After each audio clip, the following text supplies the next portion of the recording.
When buying or selling your home, call Leo Bato. He has years of experience in real estate, showing honesty and integrity in every transaction. He's a person you can definitely trust.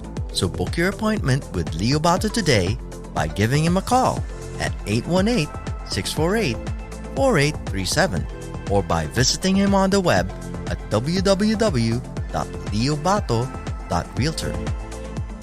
This episode is brought to you by ABBA E-Services. And the podcast will begin in 5, 4, 3, 2, 1. Ladies and gentlemen, finally live at Paco's Place, my good friend. Oh my God, what a legend. I'm just starstruck. Bill Romanowski, yes. How we doing? Pretty good. Thanks for being here. You got it? Oh my God. Like, when I say thank you, it carries a big weight because this is like the podcast leveling up.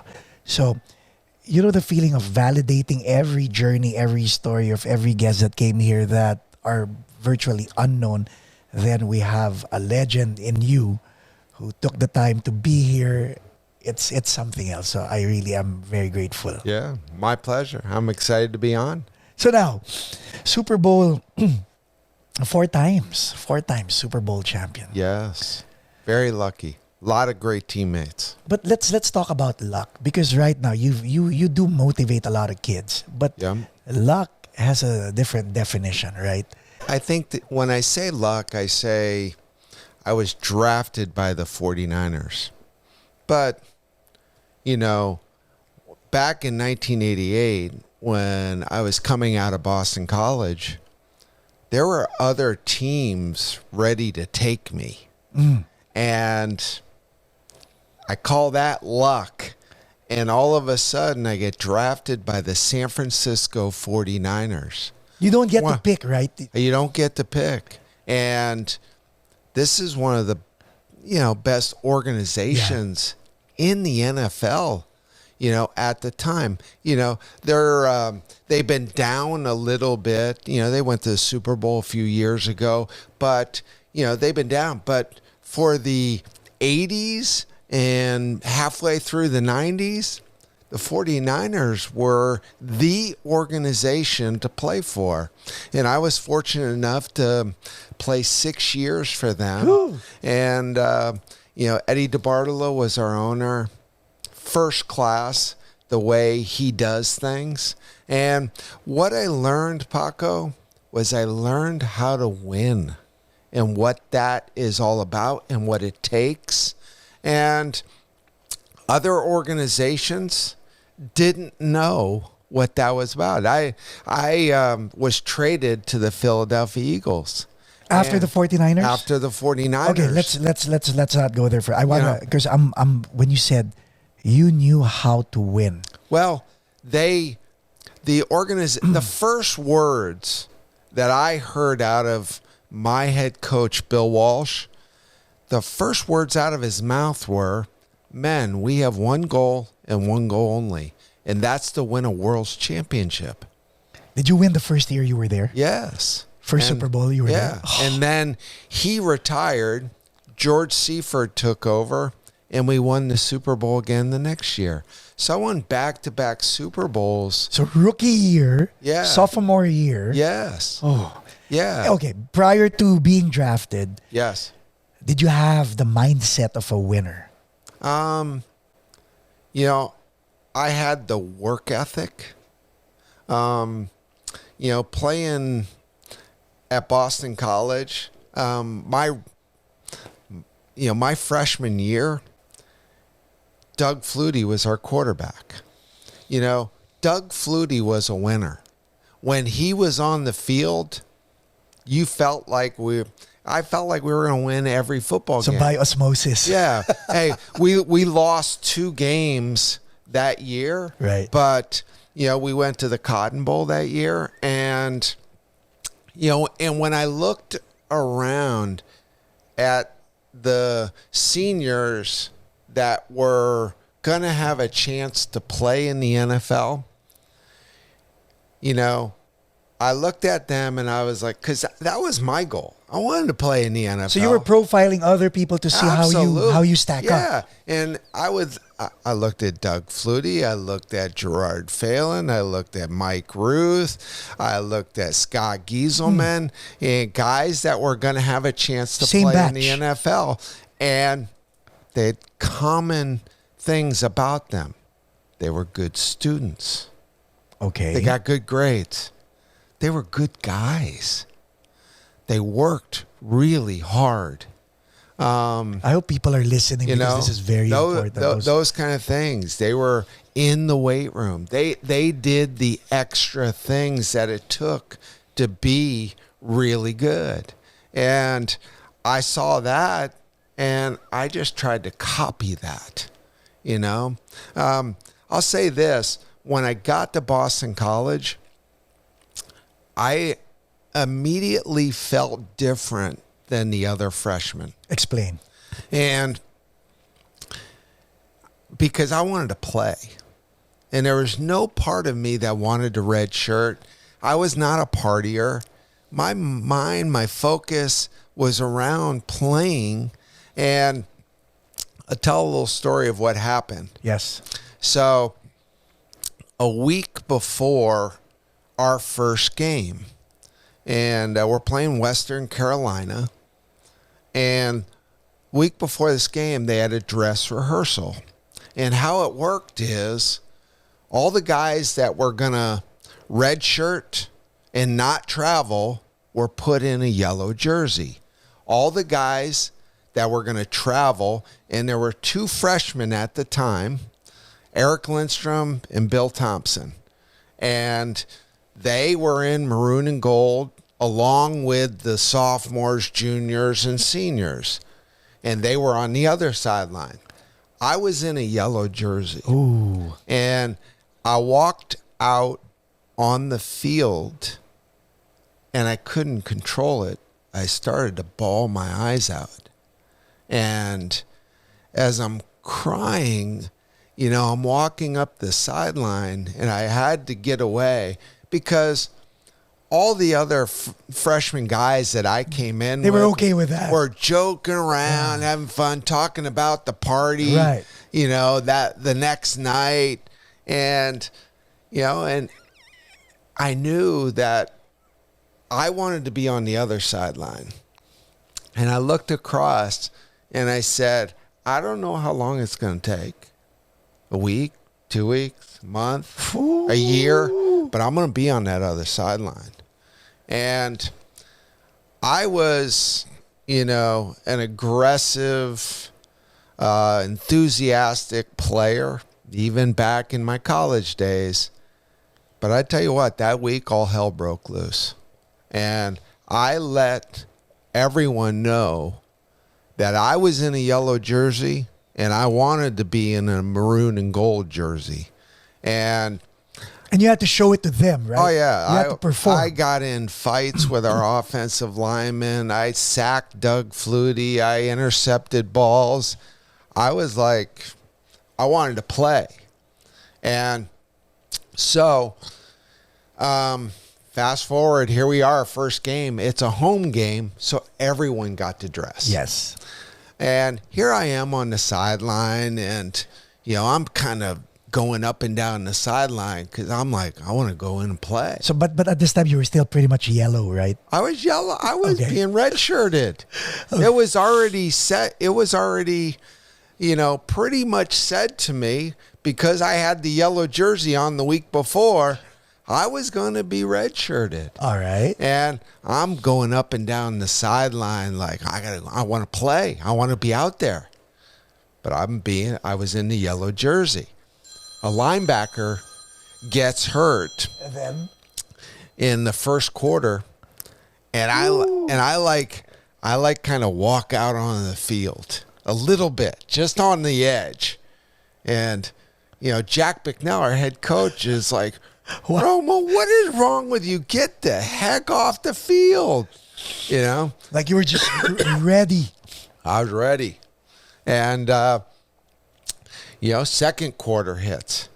another linebacker gets hurt. So what do? I start inching out on the field. And Bicknell's looking at me like, you crazy SOB, get back. And then, we go in at halftime. And we come out for the second half, and they're yelling around. Okay, but during halftime, did your coach tell you, what were you doing a while ago? No. Okay. None of that. I was ignored. Oh, wow. But we get out there for this, getting ready for the second half, and we're having kickoff. And all of a sudden, they're yelling for a player, but he got hurt. Another linebacker? Yeah, it was a linebacker. And I inch out on the field again. And, and chances are I'm going to get the heck off. But my head coach looked at me and then looked away and then looked back at me and gave me one of these. Freshman Romo. Yeah. And, he said, come here. And he said, Romo, do you want to play? And I said, are you kidding me? You're damn right I want to play. And he said, you're in on kickoff. So I went out there, and I was like 5-10 yards ahead of everyone running down on kickoff. And I ran through one guy, and all of a sudden it was me and the guy with the ball. And I just launched towards him. He makes a move. I land on my head. Oh. And all of a sudden I get back to the sideline, and my head coach is like, now, Romo, I have to say I've never seen anybody run so hard, so fast, so determined, down on kickoff. He said, just hit the damn guy with the ball. And but at that point, it occurred to me, I had attained my first goal, and that was to play as a freshman. Because other freshmen were timid there, right? What's that? Some freshmen could be, some of them could be timid, like, if the coach sees me, fine. If they don't, I'll sit on the bench. But no, you were like. So here I am now. I want to start. Forget about playing special teams.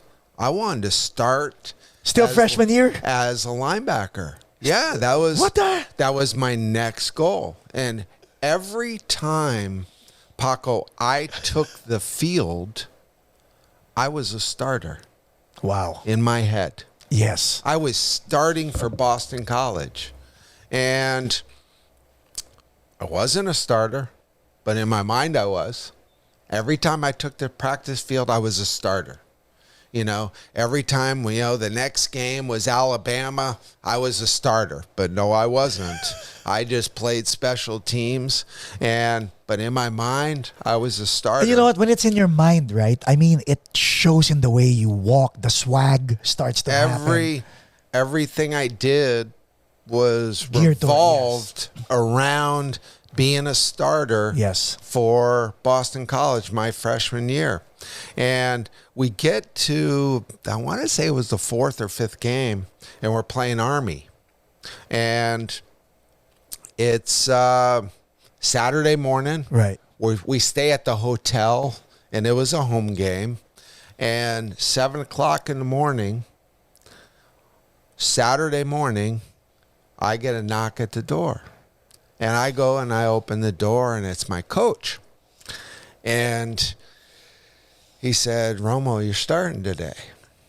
And, I shut the door, and I start bawling my eyes out. And for some reason, Paco, everything was happening that I set my mind to. Everything. And I went out. I had 20 tackles, and 3 tackles for a loss, and I was now the starting linebacker for Boston College. And I was now ready to set my next goal, and I wanted to play in the National Football League.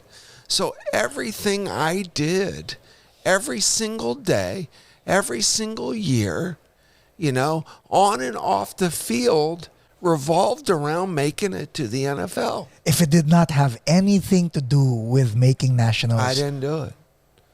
And, I'd go to parties, and I was the kid that always walked around with a beer in his hand that maybe had about 2 ounces gone from it. And I had that beer the whole night. And I would have fun, hanging out with the guys. But at some point when everyone was drunk and I was sober, I find myself kind of slipping out, going back to my room, throwing the football in the air, laying down on my bed, dreaming about making it to the NFL. This dream of making it to the NFL, how old were you when this dream started? Started at 18 when I was a freshman at Boston College. And I had the goal of playing as a freshman, a goal of starting as a freshman. And then after I attained that, I was like, this is what I want to do. For the rest of your life. Yeah. And, and everything I did, it's not like there was anyone like telling me this is how you do it. I just tried to work harder than everybody else. But this work ethic, how did you develop this? Who was Bill Romanowski growing up? You know what? I was a kid that on some level was floundering a little bit. I was a good athlete, good to great athlete, but not really a lot of direction. It's not like my mom and dad had a recipe of, son, this is what you need to do. You need to be in the weight room. You need to eat this way. They didn't know. Were they strict? No, they weren't strict. Were they supportive? I had, 2 brothers and 2 sisters, but I had 2 older brothers that were hellions. And they played football. They were my heroes. And I wanted to play football, but I also played basketball and baseball. Right. But it soon occurred to me, there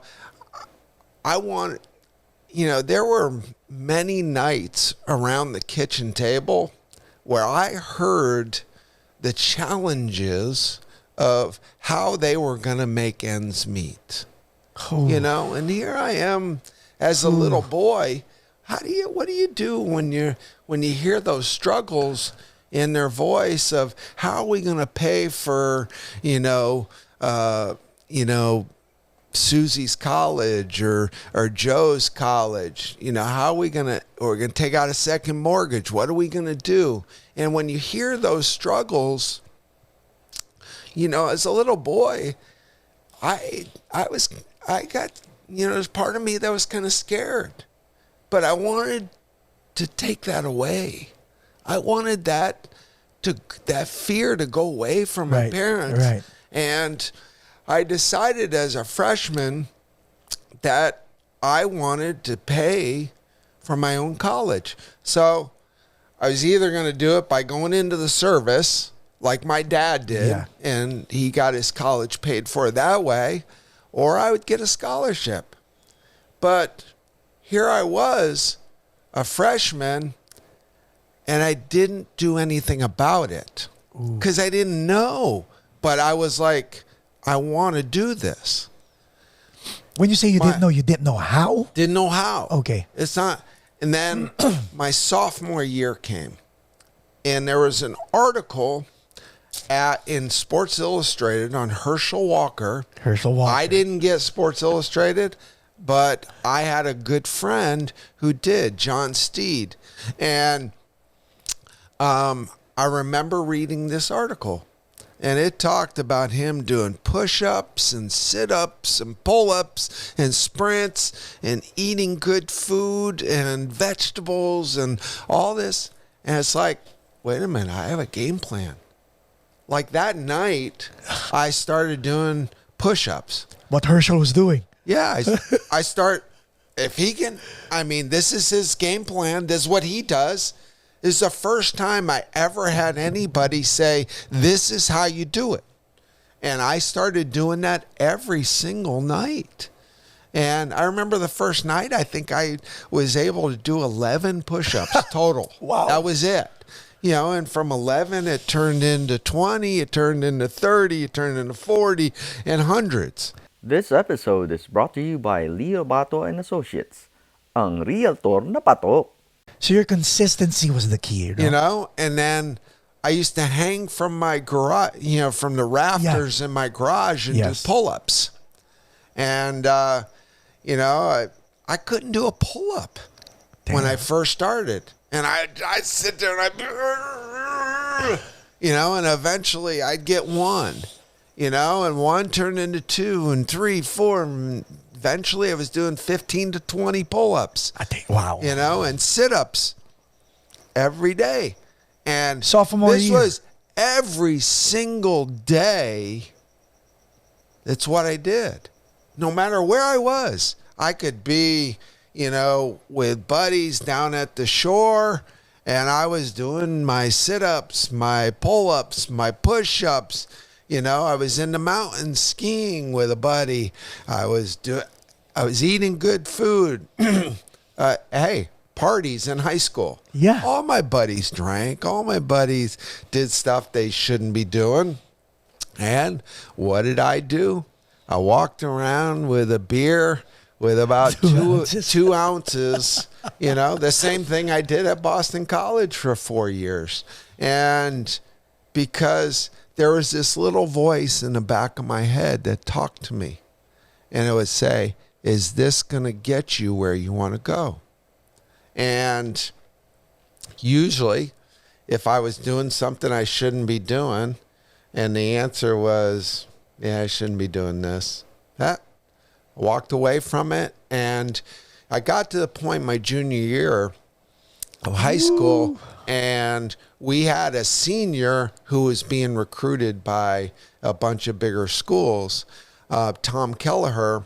And I remember my head coach brought me into his office, and he said, Romo, you know, the head coach from Holy Cross was just here.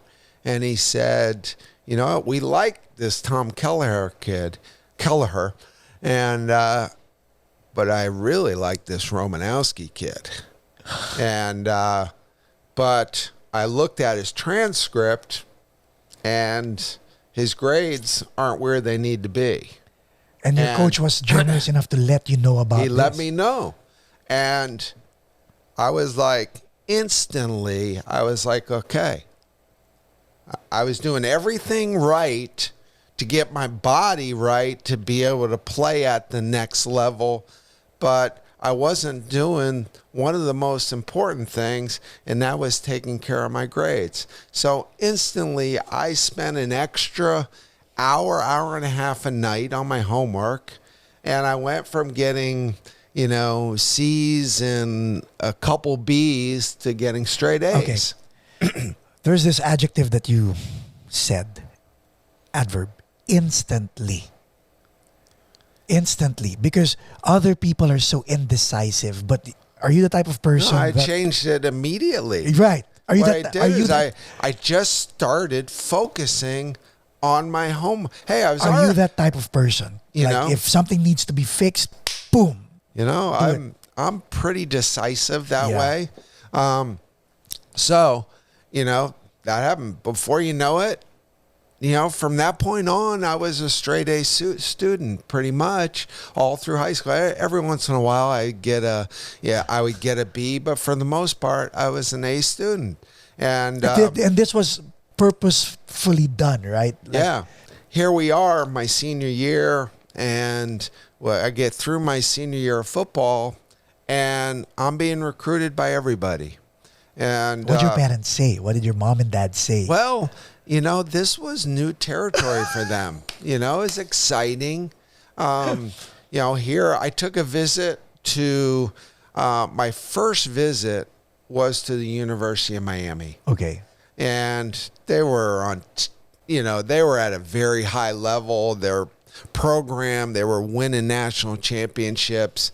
You know, they were really a big time college football program back then. So when I got there, you know, the guys that were my host, you know, they were smoking pot and drinking and doing things that I was like, wait a minute, this is not for me. And they would say, hey, here's how we do it here.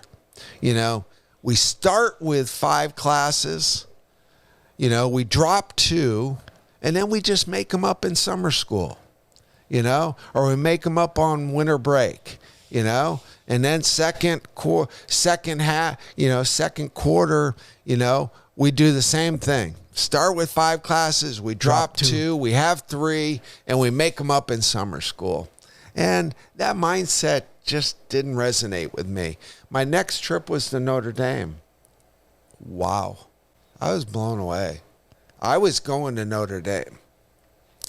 But when I got back and I told my parents, I'm going to Notre Dame. This was the most incredible, you know, the tradition was unreal. I'd never been around anything even remotely close to this in my life.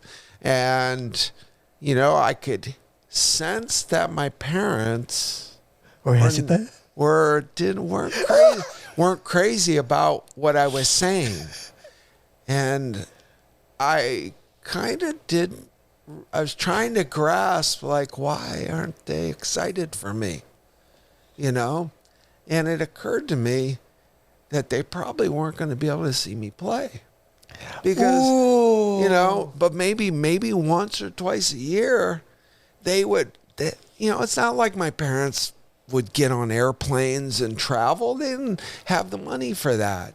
So if they want, you know, every vacation we took, we all packed in a station wagon and we drove 10 hours to Ohio, and that was our vacation, you know, or we went to Musquamaket and we drove to Musquamaket, which is a beach in Rhode Island, and that's what we did, you know. So my next visit was to Boston College. Which was how far away from where you lived? Hour and a half, but it felt like it was far away because it was in Boston. And, you know, Doug Flutie was there. The program was on the rise. There was just a lot. I didn't know much about it, but, you know, as I got there and I was experiencing it, it was pretty impressive. Beautiful school. And the academic, it's a really high-level academic institution with a high-level football program. Right.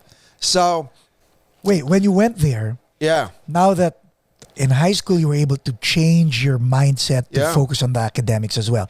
When you went to Boston College, were you really cognitive enough to say, let me see your academic program, or to notice that it was? It wasn't necessarily that, because I was interested in football. But when I committed there, you know, I could tell my parents were elated. You know, it really was, you know, they were really happy about it because they were going to be able to see me play every game. And every game. And so I committed there, but when you look at all the freshmen that you come in with, and 3/4 of them are sociology majors, I was like, well, wait a minute. What is sociology? You know, what am I gonna do with that? You know, it's like, I don't know if I'm going to be able to make it big in football, but I'm like, if I'm going to do anything, I would think I would need to be a business major and have some kind of a degree that's worth something. See, your critical thinking was already developed even before going into college. You were already thinking ahead of. Yeah, I was. So I was like, so you went into business, if I get hurt, you know, so I was a business major. And, got a degree in business, concentration in marketing. And, I didn't know.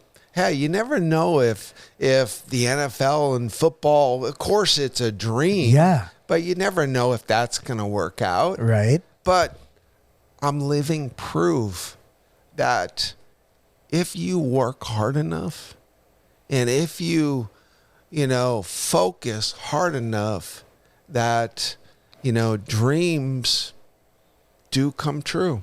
And no one served this to you. You prepared it yourself. Absolutely. Nobody showed me how. Alls I did is I just worked harder than everybody. And I was drunk. I've been drunk once in my life. And that was my 21st birthday. And other than that, never been drunk. I don't drink. I'm not a big drinker, never was. Or I am. I drink. There's a period in my life where I drank a little bit of wine, and Right. I collected wine, but it just doesn't work for me. Yes. And it didn't work for me back then because that little voice that kept asking, is this going to keep you from where you want to go? When I got into the league, it was like, wait a minute, partying. I'm playing in the National Football League for the San Francisco 49ers. Are you kidding? This is like heaven. Of course. For me to, get paid the way I was getting paid, to do what I love to do. I was on cloud nine. The first time you were there, because you actually breathed this into existence. When you were there finally, was the mindset the same, or did you have to level up in terms of your mindset? Were you timid? I had the mindset. I wanted to start. I wanted to start for the 49ers. So again, period. that was like deja vu from when you were in college, Yeah, right? and they moved me to outside linebacker, and there was a guy who was their starter for like the last 10 years, Keena Turner, that had blown out his ACL the year before. Okay. And then there was the next guy in line was Todd Shell. And, Todd in training camp, hurt his neck real bad. So all of a sudden, here I am now starting for the San Francisco 49ers. And I remember, I had to work my way up through the preseason, but my first preseason game, we're playing the LA Raiders down in the Coliseum. Right. And I get to play the whole second half. And I'm playing against this guy, Ethan Horton, who's a tight end. I'm lining up, and we're chippy with one You're a another. rookie. I'm a rookie. This is my Okay. first NFL football game. And we're chippy with one another, going back and forth. And, he pushes me in the back after a play. Ooh. And, I kind of get up and run back to the huddle. And all of a sudden, the next day in the film room, we're watching game film, and that play comes up. And Ronnie Lott, who was our leader on the team, turned on the light, and he said to George Seifert, our defensive coordinator, George, turn off the projector. And he walked over to me, and he said, Romo, if I ever see anybody push you in the back and you don't do something about it, I will personally kick your ass. Ooh. And he went on to tell the rest of the room that this is a game of respect. And if you're going to let somebody punk you, they'll punk you right out of this league. That was my first introduction to the NFL.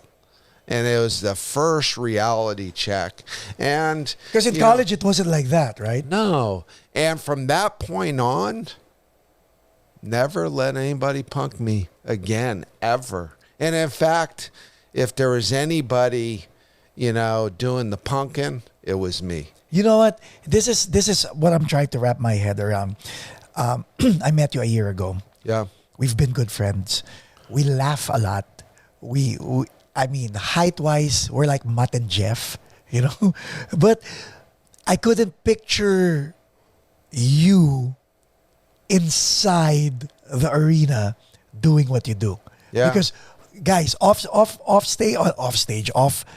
field, like you're so lovable, Yeah. but You have to realize, to be a good football player, a defensive football player, to play linebacker in the National Football League, I had to take myself to a dark place, and I developed that. That it didn't come naturally. There's guys in the National Football who are really League, like that off the field. they come out of the womb and they want to kick somebody's ass. That's not you. That wasn't me.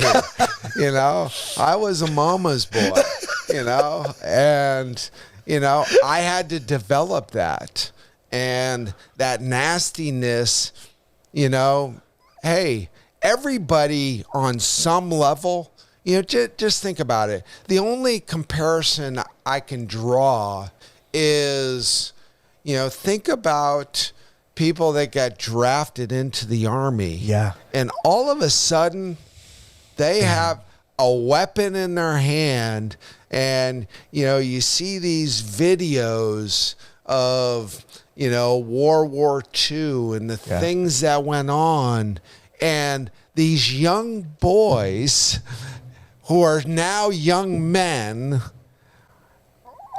all of a sudden have to go into battle and do things that how can you ever prepare yourself for that? Right. It's the only thing I can just kind of think about, to play the game of football at that level, in the National Football League takes a certain mindset.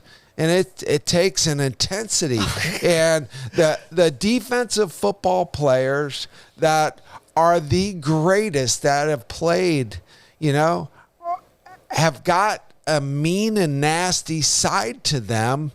And they have to pose their will every Sunday, to dominate, the opposing player that they're going up against and to do what they do. And it was a learned behavior. So, like a while ago, everything that you discovered that you need to do, you did instantly. When you were told not to let anybody push you, did it sink in right away, and did you commit to really standing your ground immediately and instantly? Or did it take time? Pretty much. But it did. Over time, I was playing in the National Football League. I was starting in the National Football League, but I wasn't I was a good football player, but I wasn't great yet. And I wanted to be great. I wanted to be really good. I never had the goal, to make it to the Pro Bowl. And in my mind, wow. And here's why. In my mind, I was like, the outside linebackers that make it to the Pro Bowl are pass rushers. I was a coverage and run stopping linebacker. So what did I do? I created, I created a scenario where I was not going to make it because that was not my goal and that was not my mindset. Although I had created this mindset that nothing was going to stop me from the time I was a freshman all the way through to get a scholarship, then to get drafted in the NFL. So fast forward, I signed with the Denver Broncos after my 8th year. I played 6 seasons so with the 49ers, and then Eagles? 2 with the Eagles, and then Broncos. And then I signed with the Broncos. And at this point, was there notoriety already? It was, people knew who I was for sure, but, you know, I upped my game. Right. This episode is brought to you by ABBA e-Services. I learned at that point, I learned how to train properly. I worked with Olympic track coaches, and I made it a goal that I was going to make it to the Pro Bowl. And my first year in Denver, you know, we lost in the first round of the playoffs. And, you know, at the end of the season, you know, the head coach, you know, reads off who made it to the Pro Bowl. And he said, you know, Bill Romanowski, first alternate to the Pro Bowl. But in my mind, I was going to the Pro Bowl. And I don't care if I have to swim to Hawaii. I'll swim there. See, there's that you know? drive. And that off season came quickly because we lost in the first round of the playoffs. Right. And back then, the Pro Bowl was the week after the Super Bowl. So I had a month. I trained my ass off. And because in my mind, I was going to the Pro Bowl. I was on a cruise. I got a phone call, and Tom Coughlin, who was the head coach, called and said, Bill, you are my need pick for the Pro Bowl. And right then, I was going to the Pro Bowl. Not alternate. Yeah, not alternate. And, you know, it was emotional. And here I get over to the Pro Bowl, and here's all the best players in the NFL. That's like the All-Stars for NBA, right? Oh, yeah. No, it's the best of the best. And, you know, and I remember the first day of practice.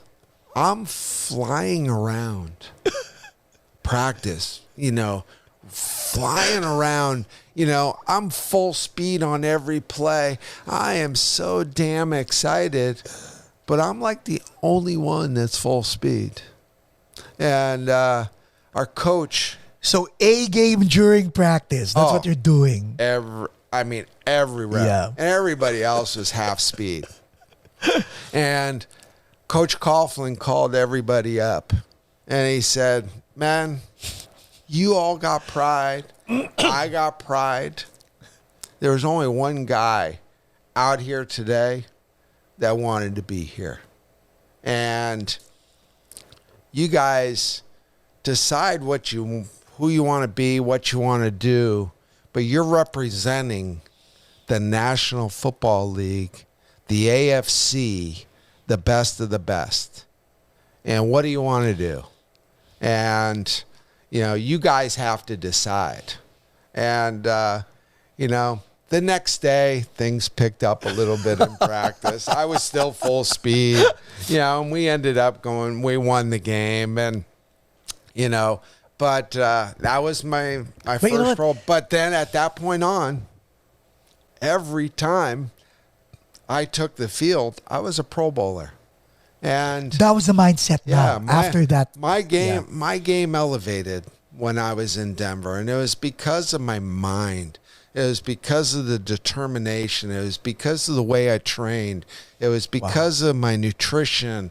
It was just what I did. And I became, you know, one of the best linebackers in the National Football League then. How long did you stay with the Broncos? I was there for 6 years. 2 Super Bowls. 2 Super Bowls. Yeah. Let's talk about fear. Yeah. Was it there? Were you no fear, or were you... I had fear every day. You know, fear of failure. How do you address fear? Well, you do. Physical and mental. You know, I addressed it with work ethic. Explain. You know, I just worked harder than anybody else. Like you were prepared. You know, I was more prepared than anybody else. I was one of the most prepared out there. Hey, was I my rookie year? No, I was trying to figure it out, you know, and... But you were proactively trying to figure it out. I was trying to figure it out. All I knew is when I got drafted by the 49ers, Jerry Rice, every time he caught a pass in practice, he took it to the end zone. Every time Roger Craig got a handoff, he took it to and scored a touchdown. And, it occurred to me that the coaches were always looking at them. And I wanted them to see me. Correct. So what I started doing is I started chasing them to the end zone on every play. Marketing management. And, here it is, number 80, Jerry Rice scoring a touchdown, and Bill Romanowski, number 53, chasing him from behind, trying to catch him, Oh my God. And I did that every day, my whole career. Okay, let's talk about that. I'm going to encompass that thing when you say it. Because remember, sociology, 75% of the freshmen enrolled and took sociology. You're like, wait a minute. If something happens to me in football, what am I going to end up with being a sociologist or whatever that is? Or psychology. Yes. So now that you're here doing football, were you thinking about getting injured? Were you thinking about the negatives? No, how do you address those things? I didn't think about it. I just knew it was always a possibility, because heck, my freshman, when I was a freshman at Boston College, there were guys that got hurt and they, back, in the late 80s, early 90s, the technology that they had when you blew out your ACL was not the same as it is right now. That's like a death sentence back. It was like a death sentence back then, right? And all of a sudden, guys would have these big, bulky knee braces on, and you'd watch them try to run, and they couldn't run anymore. So it was like, it was a possibility, a reality that you never know. How do you to our listeners and viewers, myself included, how do you overcome that fear of possibility? You don't think about it when it comes to playing. The one thing that I think I always loved about football, and and it took a lot of deep thinking to kind of grasp it. It's probably the most present I've ever been in my life. Because your life depended on it. Yeah. When I had a helmet and shoulder pads on, I was present. I was there. Because even from behind and everything else. If I wasn't present trying to, strike the guy next to, across from me or make a tackle or cover somebody, I would look bad. I had I wasn't so God gifted that I could just walk out on that field and it was just easy. It wasn't. It was hard. Every damn day was hard.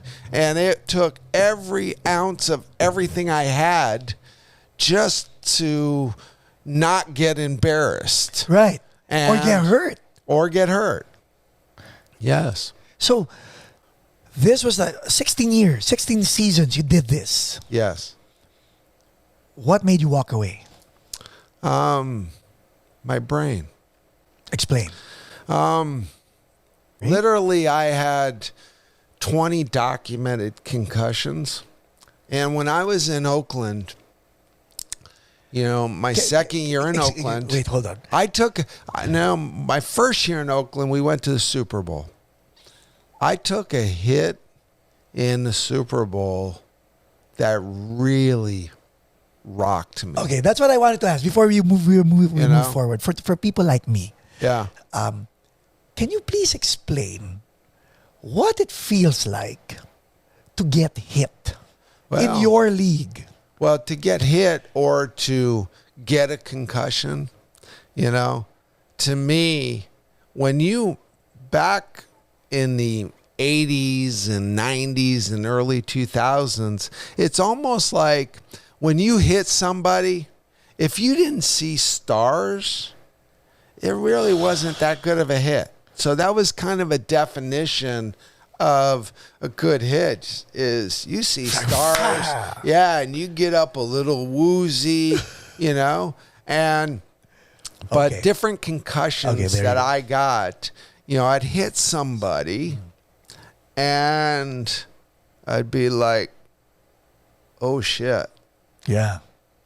I can't get up," or I get up and I'd be wobbly. And this is you hitting somebody, huh? Yeah. This is not you getting hit. No, this is me Ooh, hitting like somebody. You know, most of the time it was me Yeah. hitting somebody. And, you know, I remember getting a concussion when I was in Philadelphia, and I got him when I was in San Francisco. Right. But I was you were younger I then. was in a game, and I walked wobbly off the field. It was right before halftime, and I barely got to the sideline, and the trainer had an ice bag, and he stuck an ice bag on my head. So 20 of those, huh? Documented. Yeah. But when I got to Denver. Oakland, Oh, Oakland. Okay. it started getting worse. And when I would have a big hit, I'd get a concussion, and I would hide it. Because here I am, 36 years of age, you know, and then my last year in Oakland, I was 37.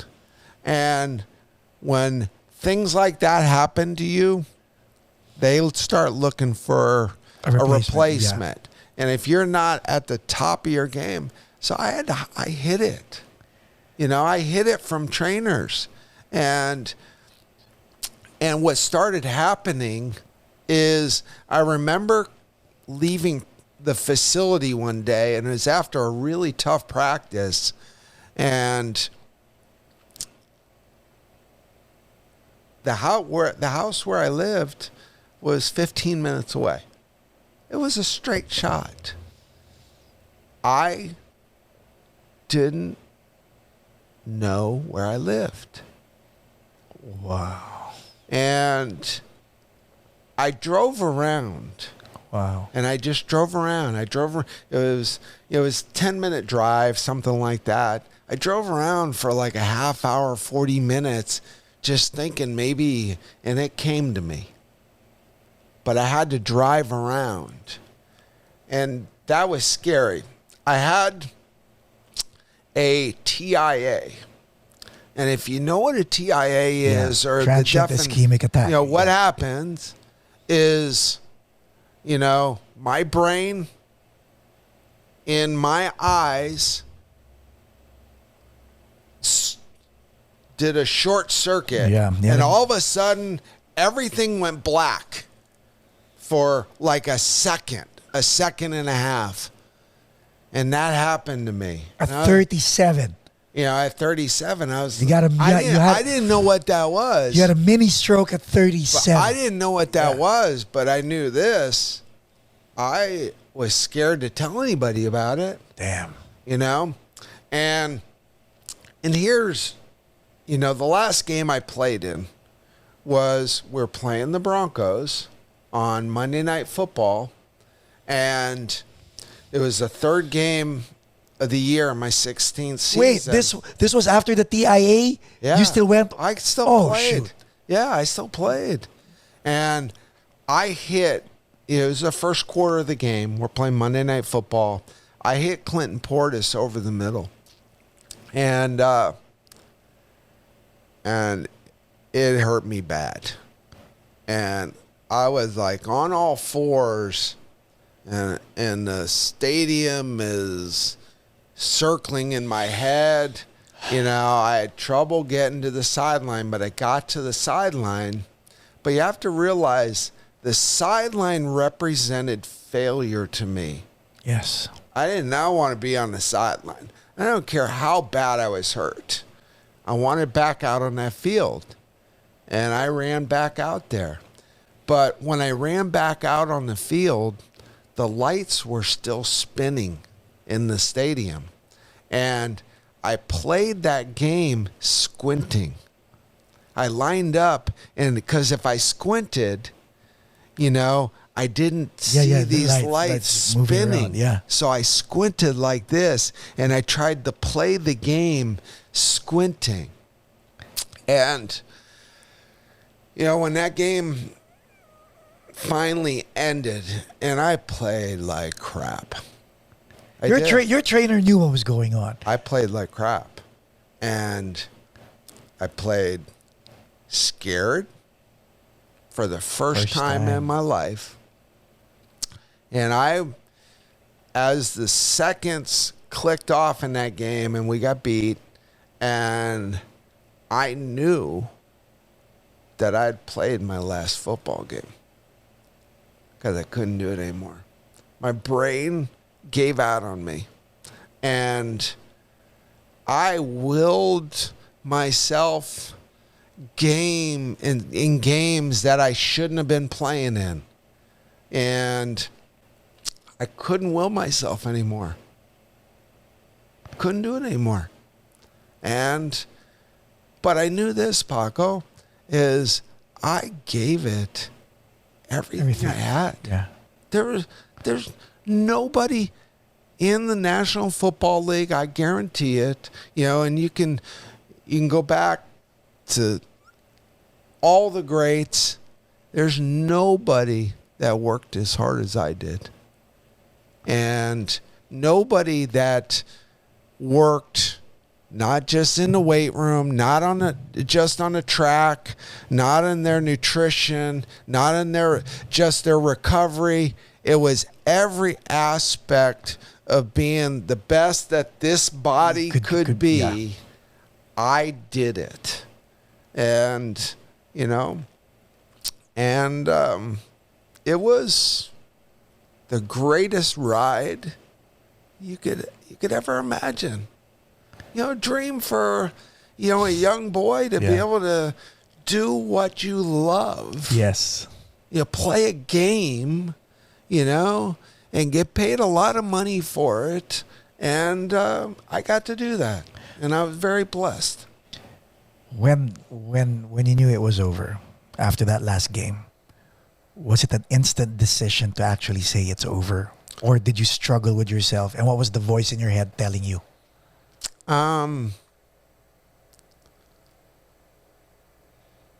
Well, I didn't play anymore that season, but at the end of the season, I was like starting to get that itch. And here's what would happen. I would go into the weight room after that season, and I would try to lift weights, and the symptoms of a concussion came back. I would get dizzy. I'd get lightheaded.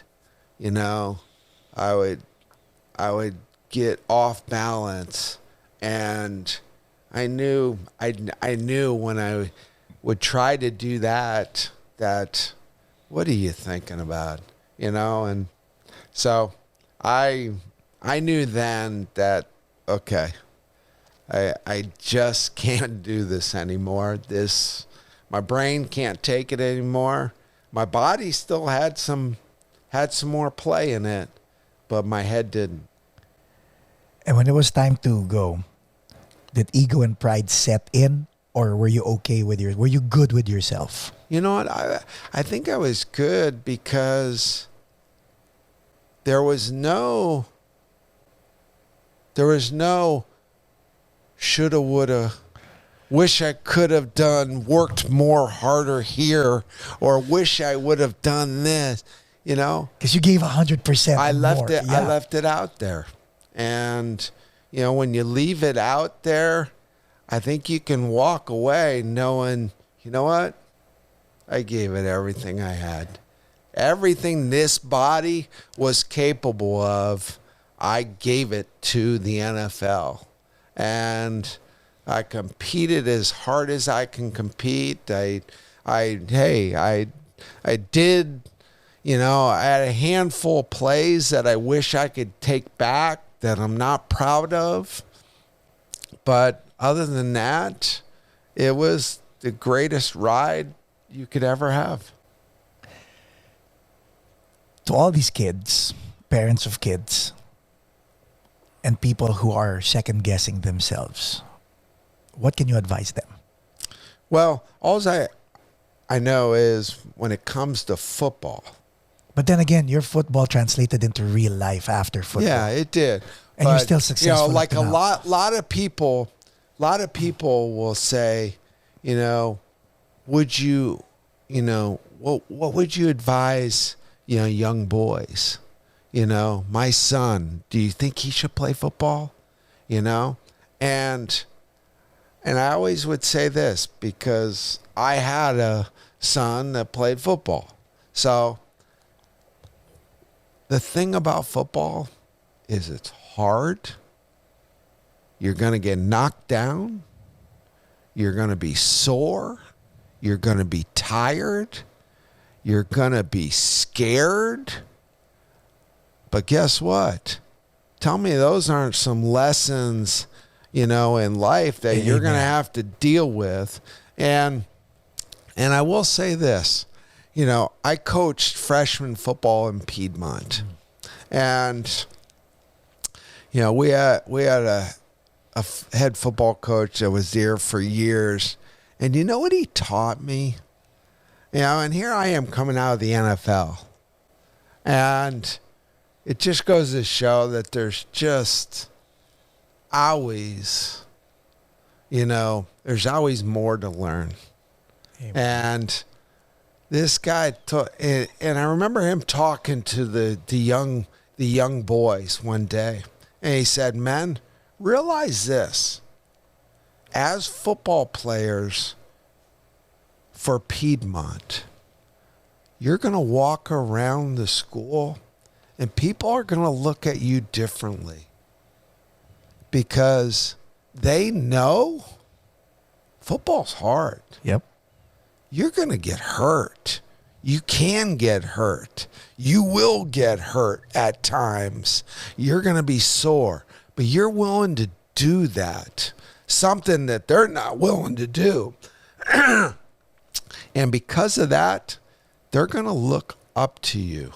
So just realize that and understand that whether you like it or not, you're a leader in this school because of what you're willing to put your body through. And that always stood out to me. So whenever any parent would ask about, would you recommend my son play football or not? Because I'm scared that he's going to get a concussion or he's going to get hurt. But life is going to knock the crap out of you sometimes. And what are you going to, it's not about getting knocked down. It's what you do when you get back up. Ladies and gentlemen, Mr. Bill Romanowski.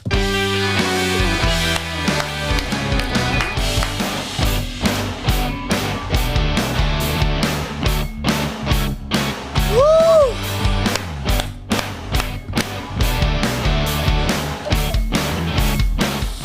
And that's a wrap.